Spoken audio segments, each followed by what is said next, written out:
Hi guys, welcome back to my channel. ಇವತ್ತಿನ ವ್ಲಾಗ್ನ start ಮಾಡ್ತಾ ಇದ್ದೀನಿ. ಏನಿದು ಫಸ್ಟೇ ಮೆಹಂದಿ ಕೈನ ತೋರಿಸ್ತಾ ಇದ್ದೀನಿ ಅಂತ ನೋಡ್ತಿದ್ದೀರಾ. ಸೊ ನಮ್ಮ ಮನೆಯಲ್ಲಿ ಒಂದು ಸಿಂಪಲಾಗಿ ಫಂಕ್ಷನ್ ಮಾಡ್ತಾಯಿದ್ದೀವಿ. ಸೊ ಅಜ್ಜಿ ದೊಡ್ಡಮ್ಮ ಎಲ್ಲ ಊರಿಂದ ಬಂದಿದ್ದರು. ಸೊ ನಾವು ಅವ್ರನ್ನ ಹೋಗಿ ಪಿಕಪ್ ಮಾಡಿಕೊಂಡು ಮರಿ ತಗೊಂಡು ಬಂದಿದ್ದಾರೆ. ಸೊ ಮರಿ ಅಂದರೆ ಏನಕ್ಕೆ ಲಾಸ್ಟ್ ಒಂದು ಬ್ಲಾಗಲ್ಲಿ ತೋರಿಸಿದ್ದೆ ನಾನು, ಅಣ್ಣಮ್ಮಂಗೆ ಹರಕೆ ಮಾಡಿಕೊಂಡು ಮರಿ ಹೊಡಿತಾ ಇದ್ದೀವಿ ಅಂತ. ಸೊ ಆ ಫಂಕ್ಷನ್ನ ಮಾಡ್ತಿರೋದು. ಸೊ ಇವಾಗ ಎಲ್ಲರೂ ತರಕಾರಿ ತೊಗೊಬರೋಣ ಅಂತ ಬಂದಿದ್ದೀವಿ. ಸೊ ಮಾರ್ಕೆಟ್ಗೇನು ಹೋಗಿಲ್ಲ, ನಮ್ಮನೆ ಹತ್ರನೇ ಒಂದು ಮಿನಿ ಮಾರ್ಕೆಟ್ ಇದೆ. ಸೊ ಅಲ್ಲೇ ಎಲ್ಲ ಐಟಮು ಸಿಗುತ್ತೆ ಅಂತ ಅಂದ್ಬಿಟ್ಟು ಅಲ್ಲೇ ತೊಗೊಬಂದ್ವಿ. ಮನೆಗೆ ಬಂದಮೇಲೆ ಅಜ್ಜಿ ನಾನು ಸೇರಿಕೊಂಡು ಕರಿಬೇವೆಲ್ಲ ಬಿಡಿಸಿಕ್ಕಿದ್ರೆ ಸೊ ಭಟ್ರಿಗೆ ಅಡುಗೆ ಮಾಡೋಕ್ಕೆ ಈಸಿ ಆಗುತ್ತೆ ಅಂತ ಅಂದ್ಬಿಟ್ಟು ಎಲ್ಲ ಸೊಪ್ಪನ್ನೆಲ್ಲ ಬಿಡಿಸಿಕ್ತಾ ಇದ್ದೀವಿ.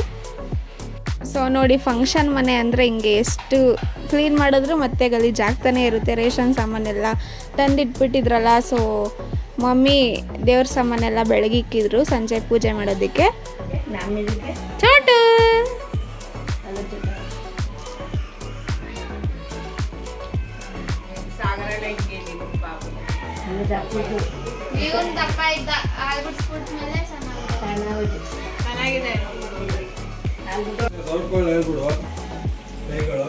ಅನ್ನದ ಕೈ ಸೌಟ್ ಎರಡು ಹೇಳು.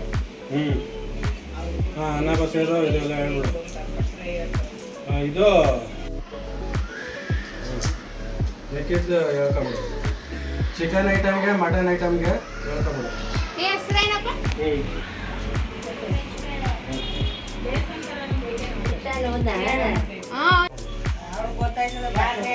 ಭಟ್ರು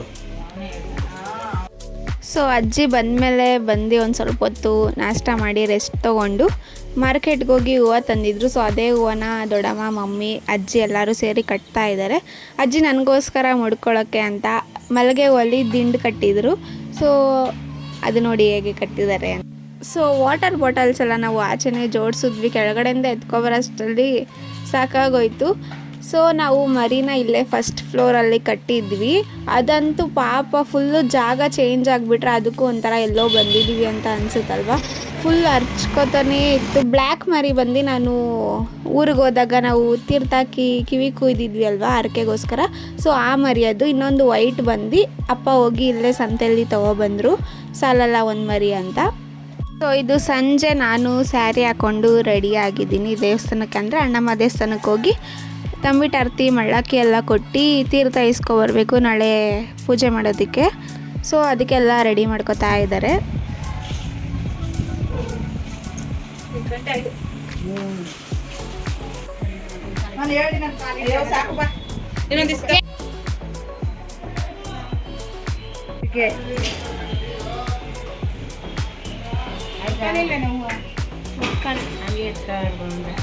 ಯಾರು ಇಳ್ದತ್ತವರಿಗೆ ಅಲ್ಲ ಆಗಲ್ಲ.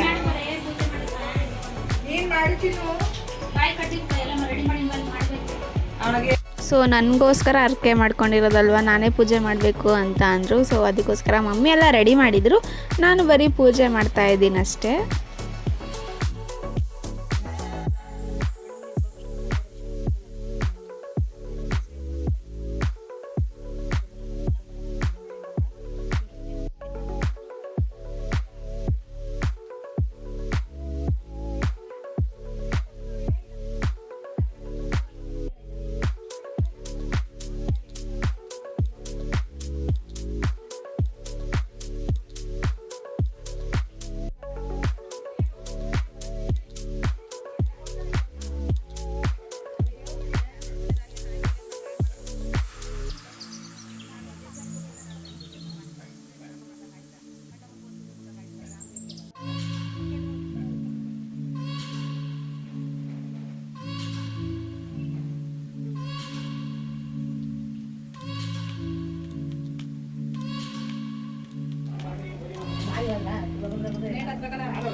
ತಗೊಂಬಿಡು ನೀಟಾಗಿ.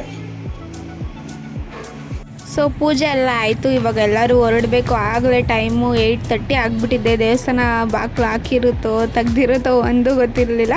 ಸೊ ಅರ್ಜೆಂಟಲ್ಲಿ ಎಲ್ಲ ರೆಡಿ ಮಾಡಿಕೊಂಡು ಹೊರಡ್ತಾ ಇದ್ದೀವಿ. ನಾನು ಅಂದರೆ ನಮ್ಮ ಮನೆಯವರೆಲ್ಲ, ನಮ್ಮ ದೊಡ್ಡಮ್ಮ ಮನೆಯವರು, ನಮ್ಮ ಅಜ್ಜಿ ಮನೆಯವರು, ನಮ್ಮ ಅತ್ತೆ ಮನೆಯವರು ಎಲ್ಲರೂ ಸೇರಿ ಆಟೋದಲ್ಲಿ, ನಮ್ಮದೇ ಆಟೋ ಇದೆ ಅಲ್ವಾ, ಸೊ ಅದಲ್ಲೇ ಹೋಗೋಣ ಅಂತೆಲ್ಲ ರೆಡಿ ಮಾಡಿಕೊಂಡು ಹೊರಟ್ವಿ.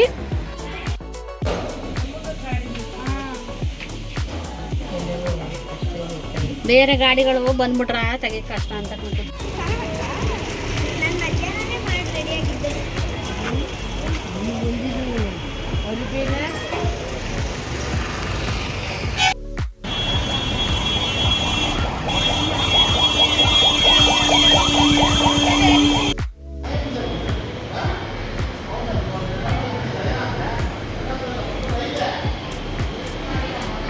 ನಾವು ಅಂದ್ಕೊಂಡಿದ್ವಿ ಎಲ್ಲಿ ಕ್ಲೋಸ್ ಆಗಿಬಿಟ್ಟಿರುತ್ತೆ ಅಂತ. ಸದ್ಯ ನಮ್ಮ ಲಕ್ಕಿಗೆ ದೇವಸ್ಥಾನ ಇನ್ನೂ ತೆಗ್ದಿತ್ತು. ಸೊ ಜನಗಳೇನು ಅಷ್ಟಿರಲಿಲ್ಲ. ದೇವಸ್ಥಾನದವ್ರು ಮಾತ್ರ ನಾಳೆ ಫ್ರೈಡೇ ಆಗಿರುತ್ತಲ್ಲ, ಸೊ ಎಲ್ಲರೂ ತೊಳೆದಿಗೆಲ್ಲ ದೇವ್ರನ್ನೆಲ್ಲ ತೊಳೆದು ಕ್ಲೀನ್ ಮಾಡ್ತಾಯಿದ್ರು. ನಾವು ಕೂಡ ಹೋಗಿ ಪೂಜೆ ಎಲ್ಲ ಏನು ಮಾಡಿಕೊಟ್ಟಿಲ್ಲ. ಸೊ ಅವರು ಪೂಜೆ ಸಾಮಾನೆಲ್ಲ ಇಸ್ಕೊಂಡ್ರು. ನಾವು ತೀರ್ಥ ಇಸ್ಕೊಂಡು ಹೊರಟ್ವಿ.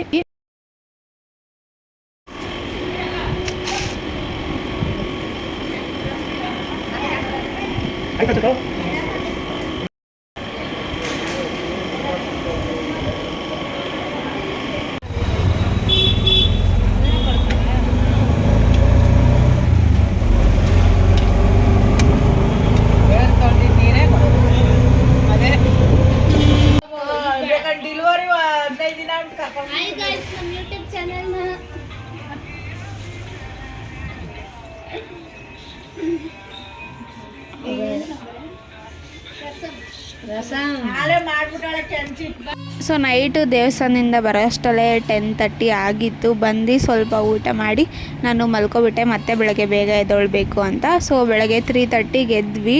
ಎಲ್ಲರೂ ಎದ್ದೊಳಕ್ಕಾಗಿಲ್ಲ, ಆದರೂ ಎದ್ದೊಳ್ಬೇಕು.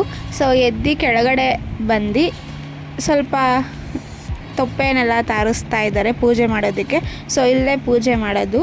ನಾನು ರಂಗೋಲಿ ಹಾಕ್ತಾ ಇದ್ದೀನಿ. ನಮ್ಮ ದೊಡ್ಡಪ್ಪ ತೊಪ್ಪೆನೆಲ್ಲ ತಾರಿಸ್ಕೊಟ್ರು. ಸೊ ನಾನು ರಂಗೋಲಿ ಬಿಡೋಣ ಅಂತ ರಂಗೋಲಿ ಬಿಡ್ತಾ ಇದ್ದೀನಿ.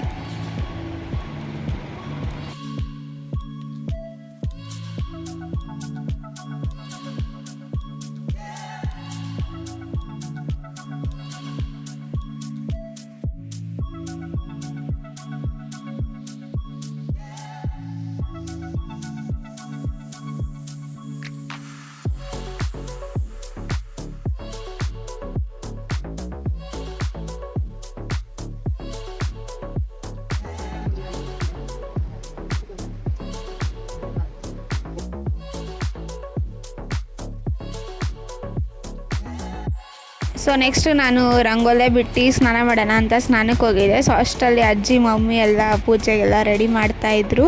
ಸೊ ಅರ್ಧ ರೆಡಿ ಮಾಡಿಬಿಟ್ಟಿದ್ರು ನಾನು ಸ್ನಾನ ಮಾಡಿಕೊಂಡು ಬರೋ ಅಷ್ಟರಲ್ಲಿ. ಸೊ ನೆಕ್ಸ್ಟು ಮುಂದೆ ಏನೇನಾಗುತ್ತೆ ಅಂತ ಈ ವ್ಲಾಗ್ನ ಪೂರ್ತಿ ನೋಡಿ.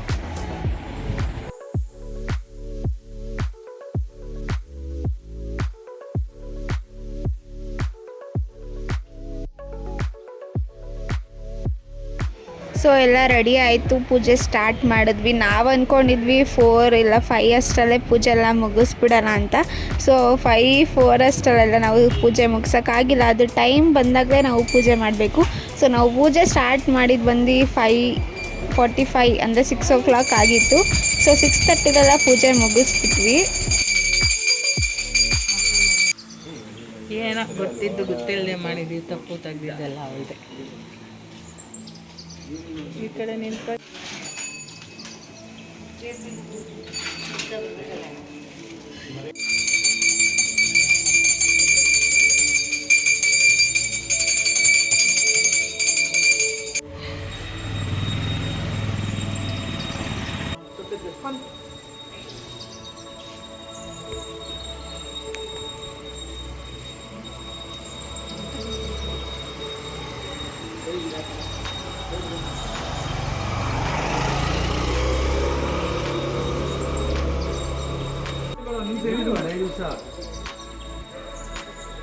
ಹೊರಬೇಕು ಪಟ್ಟಂತ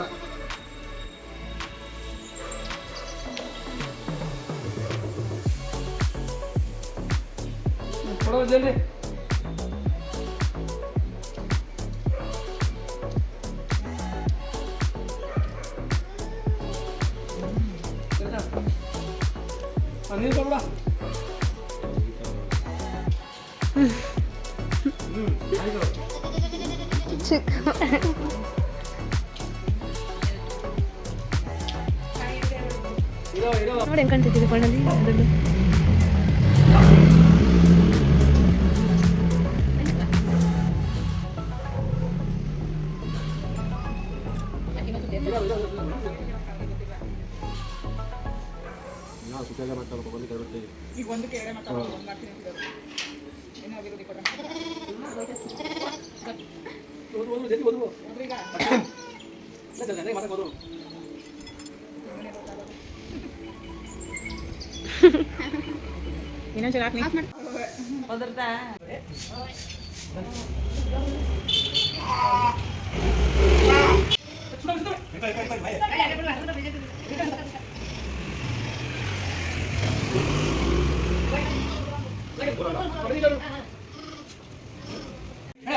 ಸೊ ಪಾಪ ನನಗಂತೂ ನೋಡೋಕ್ಕಾಗಿಲ್ಲ. ಸೊ ನಾನು ವೀಡಿಯೋ ಮಾಡಲ್ಲ, ನೋಡೋಕ್ಕಾಗಲ್ಲ ಅಂತ ಅಂದ್ಬಿಟ್ಟು ನನ್ನ ತಂಗಿ ಕೇಳ್ಕೊಟ್ಬಿಟ್ಟೆ, ಮಾಡು ನೀನು ವೀಡಿಯೋನ ಅಂತ.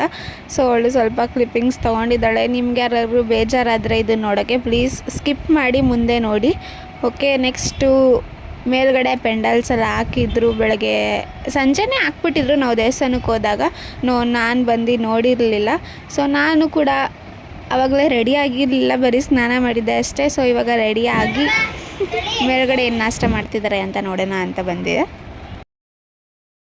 ಸೊ ನಮಗೇನು ಪ್ರಾಬ್ಲಮ್ ಆಯಿತು ಅಂತ ಅಂದರೆ, ನಾವು ಅಡುಗೆ ಮಾಡೋಕ್ಕೆ ಕೇಳಿದ್ದು ಭಟ್ರು ಬರಲಿಲ್ಲ. ಸೊ ಫುಲ್ಲು ಟೆನ್ಷನ್ ಆಗೋಯಿತು. ಏನು ಹಿಂಗೆ ಮಾಡಿದ್ರು, ಅಡ್ವಾನ್ಸ್ ಎಲ್ಲ ಈಸ್ಕೊಂಡ್ರು. ಫೋನ್ ಮಾಡಿದ್ರೆ ಫೋನ್ ಸ್ವಿಚ್ ಆಫ್ ಮಾಡಿದ್ರು. ಬೆಳಗ್ಗೆ ನಾಷ್ಟ ಕೂಡ ಅವರೇ ಬಂದು ಮಾಡಿಕೊಡ್ತೀನಿ ಅಂತಂದರು. ನಾವು 9:30ವರೆಗೂ ಕಾದ್ವಿ ಬರ್ತಾರೆ ಅಂತ. ಸೊ ಅವ್ರು ಬರಲಿಲ್ಲ. ನಾವೇ ಎಲ್ಲ ಅಡುಗೆ ಮಾಡೋಣ ಅಂತ ಸ್ಟಾರ್ಟ್ ಮಾಡಿದ್ರು.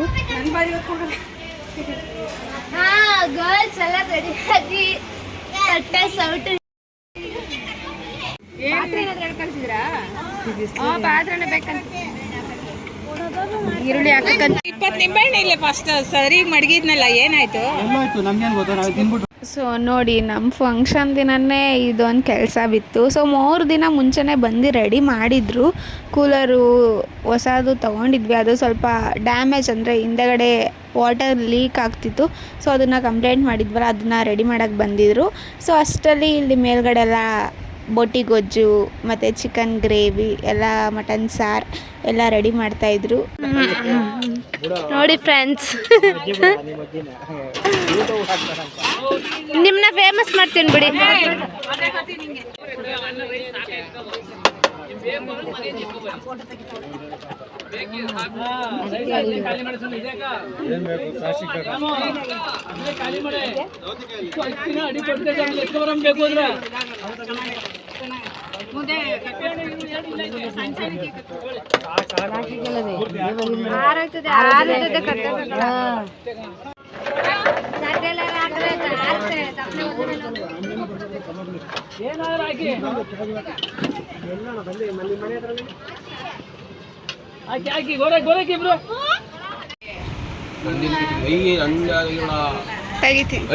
ಬೇಡ ಕುಡಿಲಿ ಒಂದು ನಿಮಿಷ.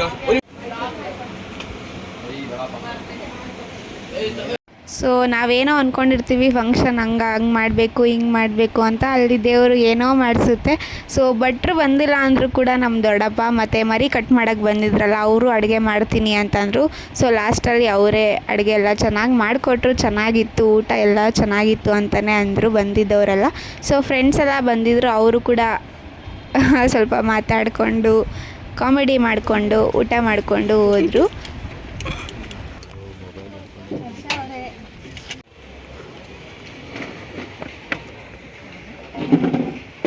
ಸೊ ನನಗೆ ಅದು ನೋಡಿನೇ ಬೇಜಾರಾಗ್ಬಿಟ್ಟಿತ್ತು. ಊಟ ಮಾಡೋಕ್ಕೆ ಮನಸ್ಸಿರಲಿಲ್ಲ. ಮಮ್ಮಿ ಫುಲ್ ಫೋರ್ಸ್ ಮಾಡಿ ಬಾ ತಿನ್ನು ಅಂತಂದರು. ಸೊ ಹೋಗಿ ನಾನು ಒಂದು 5 o'clock ಆಗಿತ್ತು ನಾನು ಊಟ ಮಾಡೋಷ್ಟರಲ್ಲಿ. ಸ್ವಲ್ಪ ಎಷ್ಟಾಗುತ್ತೋ ಅಷ್ಟು ತಿನ್ಕೊಂಡು ಬಂದ್ವಿ. ಇದು ಸಂಜೆ ಇನ್ನು ಸ್ವಲ್ಪ ಜನ ಬರ್ತಿದ್ರು ಅಂತ ಅಂದ್ಬಿಟ್ಟು ಕಬಾಬ್ ಸುಡ್ತಾ ಇದ್ದಾರೆ.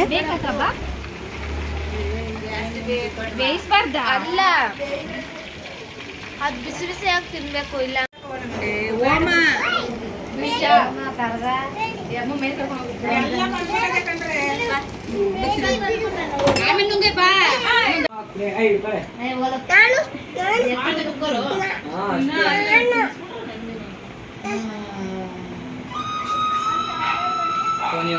ಸೊ ಇದು ನೆಕ್ಸ್ಟ್ ಡೇ ಎಲ್ಲರೂ ಪಿಜ್ಜಾ ತಿನ್ನಬೇಕು ಅಂತ ಅನಿಸ್ತು. ಸೊ ನಮ್ಮ ಅಣ್ಣ ಪಿಜ್ಜಾ ತರಿಸಿದ್ದ, ಎಲ್ಲ ಪಿಜ್ಜಾ ಆರ್ಡರ್ ಮಾಡಿ ತಿಂತಾ ಇದ್ದೀವಿ. ಸೊ ನೋಡಿದ್ರಲ್ಲ ಗೈಸ್, ಈ ವ್ಲಾಗ್ ಇಷ್ಟ ಆಗಿದ್ರೆ ಲೈಕ್ ಮಾಡಿ, ಕಮೆಂಟ್ ಮಾಡಿ, ಶೇರ್ ಮಾಡಿ. ಇನ್ನೂ ಯಾರ್ಯಾರು ನನ್ನ ಚಾನಲ್ಗೆ ಸಬ್ಸ್ಕ್ರೈಬ್ ಮಾಡಿಲ್ಲ ಪ್ಲೀಸ್ ಬೇಗ ಸಬ್ಸ್ಕ್ರೈಬ್ ಮಾಡಿ.